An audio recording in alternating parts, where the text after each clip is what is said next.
المنتخب الغيني اللي يحاول يخرج بهذه الكرة، ضغط على حامل الكرة، ربما تسديدة لكن الحارس الصائفة.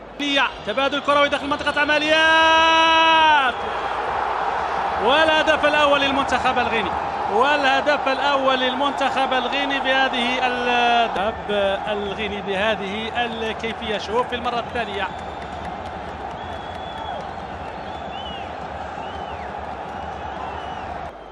طالب هذه التمريرة ذكية داخل منطقة عمليات، وهدف التعادل بواسطة مدافع ضد مرمى الوطني. تمريرة نقدر نقول أولى من نوعها في هذه المباراة، بينية في مدافع يسجل ضد مرمى.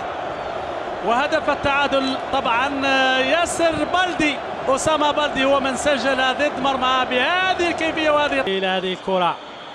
المراقبة وترويض الكرة تم بطريقة جيدة. حذاري، عودة سريعة، حذاري والدفاع مكان المناسب. سامان إلى هذه الكرة، التغطية موجودة. حذاري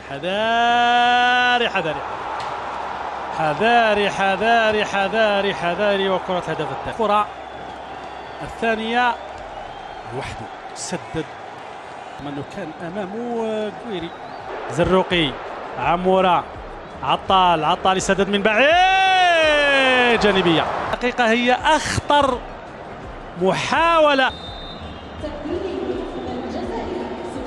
هذه الكرة عمورة